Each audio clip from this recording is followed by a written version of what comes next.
खुलुमबाय लोगोसे गासैबो मानगोनां मेलेमजिबि रायजो राजा नोंथांमोनखौ फिन खनसेबाव आंनि बे गोदान भिडिअ बरना लाग्रोनाय जाबाय। दा थोंजों मोनसे सोंथिया जाहैबाय डाइरेक्ट प्रमद बर' बिथांनिसिम बुहुमनि साफ्रोमबो बर' फिसाफ्रा बे जोंनि बर' माहारिखौ रैखाथि होनो थाखायनो उदांस्रि खालामनो थाखायनो साफ्रोमबो गोरनासे खखाबसे खस्थ' सहायबोखानायखा नङा होमबा?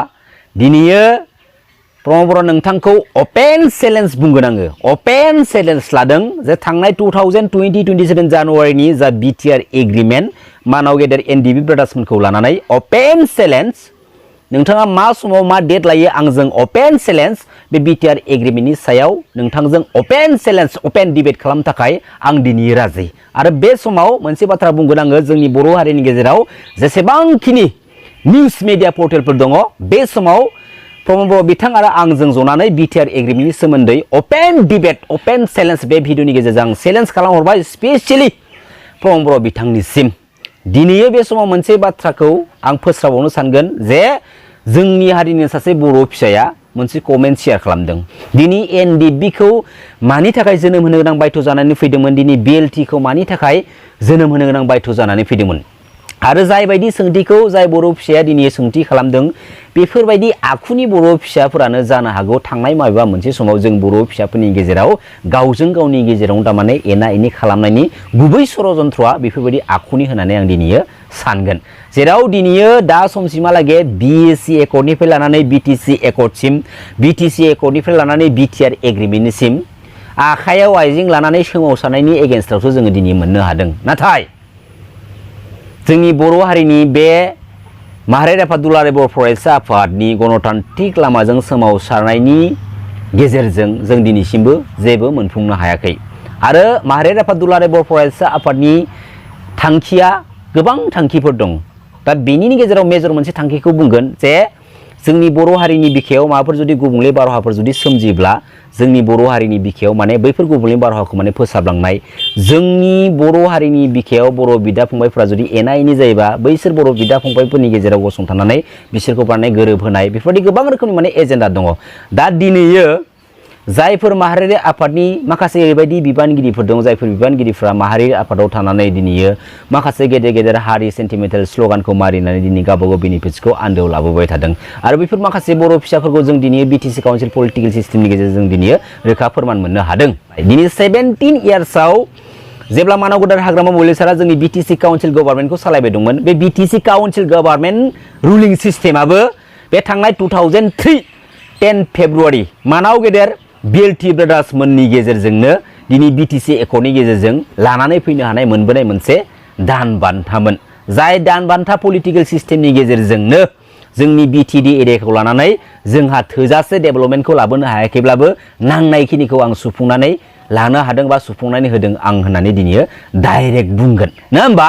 दिनैयो बै मोनसे समाव जाय समावनोखि जोंनि बर' हारिनि हालोदा थासारिया लाथिख'मोन, खुनु मोनसे काउन्टिं सानजानाय मोनसे अबस्थायाव गैयामोन। नाथाय बिटिसि एकर्डनि उनावहाय जोंनि बर' हारिनि अबस्थाया काउन्टिं खालामजानो हानाय सानजानो हानाय मोनसे थासारियाव फैदों। दिनैयो एनडिबि आरो बिएलटिफोरखौ रिलेटेड खालामनानै पलिटिकेल बेनिफिट्स खालामलांनो नाजाबा जानाय नङा। दिनैयो मोनसे बाथ्रा बुंबावगोन आङो, थांनाय 2008 आरो 2012 मायथाइयाव बांगालजों बर'फोरजों हारियारि मोनसे हिंसा जादोंमोन। आरो बे हारियारि हिंसा जानायनि आन्दोआवबो पलिटिकेल इसु दङ। जाय पलिटिकेल इसुखौ दिनै बांगालफोराबो बुजिनो हादिया आरो जों बर'फोराबो बुजिनो हादिया। जेराव बांगालजों बर'जों माने दानलायलायनानै थैलायथों होननानैनो बे एन्टि बड' एन्टि ट्राइबेल हारिनि माखासे जोंनि बर' हारिनि सुथुरफोरा बेफोरबायदि माखासे डार्टि लेभेलनि पलिटिकेल इसुखौ सोना होनानै बांगालजों बर'जों दिनै दावहा जाहोदोंमोन। आरो जाय समाव दावहा जादोंमोन बै 2008 आरो 2012 मायथाइयाव बै समाव प्रमद बर' बिथाङा जाबाय जों बर' हारिनि माहारियारि आफाद दुलाराय बर' फरायसा आफादनि आफादगिरि बिबानाव दंमोन। दिनै सासे माहारियारि आफादनि आफादगिरि बिबानाव थानाय हिसाबै जों बुहुमनि साफ्रोम बर' फिसाफ्रा माबा मोनसे अलखदाव गोग्लैदोंबा बै अलखदाव गोग्लैनो थानाय बर' फिसाफोरखौ खौरां लाहैनांगौनि गुबै बिबानफ्रा दिनै माहारियारि आफादनि बिबानगिरिफोरनाव थायो। दा बे हिसाबै प्रमद बर' बिथाङा माहारियारि आफादनि सासे दैदेनगिरि बा बिबानगिरि महरै बै समाव बर' फिसाफोरखौ दिनै खौरां लाहैदोंमोन बा नांगौ समाव दिनै अनसुंथाइ हैदोंमोन। नङा होमबा? दा बैफोरबायदि बै समनि थांखांनाय बाथ्राफोरखौ दिनै दा समनि बिटिसि पलिटिकेल काउन्सिल सिस्टेमाव पलिटिकेल क्रेडिट लानो नाजानाया जोबोद माने गाज्रि मोनसे थासारिखौ जोंनि गेजेराव लाबोगोन बायदिखौ आं दिनै नुहुरगासिनो दङ। दिनै जाय समनिफ्राय प्रमद बर' बिथाङा जोंनि बे बिटिसि काउन्सिल पलिटिकेल सिस्टेमाव एन्ट्रि मारिफैदों बै समनिफ्राय पलिटिकेलि माखासे बाथ्राफोरखौ लानानै पलिटिकेलि क्रेडिट लानो नाजा बेवहाय जोङो बादा गैया। दिनै प्रमद बर' बिथाङा जोंनि बिटिसि काउन्सिल पलिटिकेल सिस्टेमाव एन्ट्रि मारिफैदों जों मोजांसो मोन्दोंमोन माबा मोनसे सोलायनायखौ लाबोगोन खोमा होननानै आरो बे हिसाबै गोबां बर' फिसाफ्रानो दिनै प्रमद बर' बिथांमोनखौ दिनै सापर्ट खालामदोंमोन। दा दिनै जोंनि बर' फिसाफ्रा गाबोन बायदिहाय जोंनि बिटिसि पलिटिकेल सिस्टेमाव फैनानै एन्ट्रि मारिफैदों मोजांनि बाथ्रा। दिनै नों आं जों बयबो गावबा गावनि लामानि स्टाइलजों आगान होनानै दिनै जोंनि बर' हारिनि बिखायाव जास्ट जों गोजोनखौल' लाबोनो हानांगौ, जों सोरांखौल' लाबोनो हानांगौ। दिनैयो जोंनि बर' हारिनि बिखायाव जालांनाय दुखुनि जारिमिननि बाथ्राफोरखौ दिनै पलिटिकेलि इसु खालामनानै पलिटिकेलि क्रेडिट लानो नाजानाया बेसे दुखु गोनांनि बाथ्रा। मानाव गेदेर रायजो राजा नोंथांमोन गोथौ गोसोजों साननानै नाय।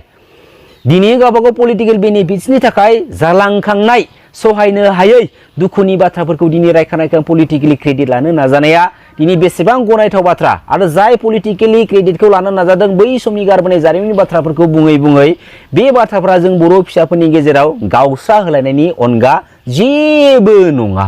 दिनै जायफोर बर' फिसाफ्रा गावनि पकेटखौ रोजा खालामनो थाखाय गावनि पलिटिकेल सिट पावारखौ मोननो थाखाय जोंनि बर' हारिनि बिखायाव जालांनाय जारिमिननि दुखुनि बाथ्राफोरखौ रायखां दिनैयो पलिटिकेलि इसु खालामबाय दङ। एक्सुवेलि दा समाव आं मोनसेल' बाथ्राखौ रिकुवेस्ट खालामगोन जे बुहुमनि साफ्रोम बर' फिसाफ्रा गोथौ गोसोजों साननानै जायफोर बर' फिसाफ्रा जालांनाय दुखुनि जारिमिन बाथ्राफोरखौ रायखां दिनै बाथ्रा बुंबाय दं बैसोरखौ एक्सुवेलि जोङो नायबिजिरनाया मोजां जागोन। दिनैयो साधारन मोनसे बिटिसि बायदि काउन्सिलाव जोंनि बर' हारिनिफ्रायनो मोनथाम पलिटिकेल हानजा जोनोम जाबाय नङा होमबा? बिपिएफ थाबाय, इउपिपिएल थाबाय, मोनसे जाहैबाय गोदानै एपिबि। दा डेम'क्रेसियाव बयहाबो मोन्थाय दं, नोंबो आंबो बयहाबो मोन्थाय दङ। दा बे बिथिङाव आं बेखौसो बुंगोन साधारन मोनसे बिटिसि बायदि जोंनि बे बिटिसि काउन्सिल पलिटिकेल सिस्टेमाव जोंनि बर' हारिनि न'खरनिफ्रायनो जेब्ला मोनथाम पलिटिकेल हानजाया जोनोम जाबायब्ला आरो बयबो पलिटिकेल पार्टिया माबा मोनसे थांखिखौ लानानै दिनै जोनोम होदों आरो दिनै लास्ट मोमेन्टआव जाय जेनेबा एपिपि पलिटिकेल पार्टिया जोनोम जानांगौ बा जोनोम होजानांगौ बायथ' जानानै फैदों। एक्सुवेलि थांनाय 2027 जानुवारि बिटिआर एग्रिमेन्टनि उननिफ्राय जोङो गावबागाव गोसोजों माने गोथौ गोसोजों सानबा बेखौनो हमदांनो हायो जे माखासे थासारिया दिनैयो बेफोरबायदि माने जोनोम होनांगौनि बायथ'खौ दिनै थिनदों। जेराव दिनैयो मानाव गेदेर एनडि ब्रादार्समोनखौ लानानै बिटिआर बायदि मोनसे एग्रिमेन्टखौ खालामनानै लाना फैनाय जादोंमोन। बै बिटिआर बायदि एग्रिमेन्टजोंनो लाबोखांनायनि उनावहाय माखासे मानाव गेदेर मानगोनां एनडि ब्रादार्समोननि फेमिलिया गावसोरनि मोननांगौ मोन्थायखौ लानानै मुंख्लं जालांनाय न'खरनि फेमिलि मेम्बार्सफ्रा बै मुंख्लंनि मुङाव मोननांगौ मोन्थायखौ लानानै दिनै निउस मिडिया पर्टेलनि गेजेराव फैनानै गाबै गावसोरनि मोननांगौ मोन्थायखौ मोननांगौनि थाखाय दिनै बाथ्रा बुंफैनो गोनां बायथ' जानानै फैदोंमोन। जेराव दिनैयो प्रमद बर' बिथाङा स्पेसियेलि मानाव गेदेर एनडि ब्रादार्समोननि गेजेरजों लाबोजानाय बे बिटिआर एग्रिमेन्टनि गेजेरजोंसो जोंनि बिटिसि काउन्सिल बे पलिटिकेल सिस्टेमाव दिनैयो सिइएमनि चेयाराव जिरायनो खाबु मोनदों। दिनै प्रमद बर' बिथांनि दैदेननाय बिटिसि काउन्सिल पलिटिकेल सिस्टेमनि गेजेराव बेफोरबायदि नुथायखौ जों नुनामोन। बेबो मानाव गेदेर एनडिबि ब्रादार्समोननि माखासे एनडिबि फेमिलिफोरखौ जों दिनैयो दुखुनि बाथ्राखौ फोरमायनानै गाबै बाथ्रा बुंनायखौ जोङो नुनो मोन्दोंमोन। दा बेफोरबायदि माखासे जाथावनाङै माखासे जाथायफोरखौ दिनै बुहुमनि साफ्रोम बर' फिसाफोरा नुबाय। जों बयबो गावबा गावनि जिउखौ दैदेननो थाखाय गावबा गावनि न'खरखौ दैदेनलांनांगौनि थाखाय जायखिजाया माबा मोनसे खामानिखौ मावनानै जों दिनै दैदेनलांनांगौ बायथ' जानानै फैयो। बेनिनो गेजेराव माखासे ओरैबायदि बर' फिसाफोर दङ थारमाने हारिनि सेन्टिमेन्टेलनि बाथ्राफोरखौ लानानै माने बाथ्रा बुंफैनो गोनां मोनसे थासारिखौ दिनै लानांगौ बायथ' जानानै फैयो। नङाब्ला जोंहा मा दरखार दङ? दिनै जोङो फोथाराव आबाद मावनानैबाबो गावबा गावनि जिउखौ दैदेनलांनो हायो। दिनै माबा मोनसे साधारन बिजनेस बा फालांगि मावनानै जोङो गावबा गावनि जिउखौ दैदेनलांनो हायो। नाथाय बेनिनि गेजेराव ओरैबायदि गोबां बर' फिसाफोर दङ जायफोर बर' फिसाफोरा जोंनिफ्राय बेसेबांबा गोलाव सिगांनिफ्राय माने हारिनि बाथ्रा दिनै बुंबोगासिनो दङ आरो ओरैबायदि गोबां माखासे बर' फिसाफोर दङ जायफोर बर' फिसाफोरा गावबा गाव बेनिफिट्सनि थाखायल' दिनै हारिनि गेदेर सेन्टिमेन्टेलनि बाथ्रा बुंफ्लानानै आन्दोआव जोंनि बर' फिसाफोरनि बेसेनखौनो दिनै मिसइउज खालामगासिनो दङ। जोंनि बर' हारिनि बर' फिसाफोरनि बेसेनखौनो दिनै आन्दोआव दिनै फानखुमानानै गावबा गावनि क्रेडिटखौ दिनै लागासिनो दङ। दा फैबाय थानाय समाव जायफोर बर' फिसाफोरा खुगायावल' गोदै हारि सेन्टिमेन्टेल बाथ्रा बुंफ्लानानै जों बर' हारिनि बेसेनखौ दिनै मिसइउज खालामो आन्दोआव बैफोरबायदि बर' फिसाफोरखौ बेफोरबायदि माखासे बर' लिडार दैदेनगिरिफोरखौसो जोङो माने नोजोर लानांगौ लोगोसे जोङो फोरमान लानो नाजानांगौ बेनि उनावहाय जोंनि माहारिनि बिखायाव मोजां सासे ओरैबायदि बर' फिसाफोरखौ जों माने लिडार खालामनांगौ दैदेनगिरि खालामनांगौ जाय दैदेनगिरिनि थ्रयै जोंनि बर' हारिनि बिखायाव एसेब्लाबो जोङो गोजोनखौ फिन लाबोफिननो हायो लोगोसे जोंनि बर' हारिनि आद्रा जानानै थानाय जा सिमां जा थांखि नङा होमबा बे सिमां आरो थांखिखौ जों थारमाने फैबाय थानाय माबा मोनसे समाव जों थाबैनो ज' जानानै इउनाइटेड जानानै जों थारमाने सोरजिनानै लाना फैनो हायो बे सेपारेट स्टेट बड'लेण्डखौ नंगौना नङा मानांगौ दे रायजो राजा नोंथांमोन गोजोन्थों खुलुमबाय जै बर' हारिनि जै बर' बिमानि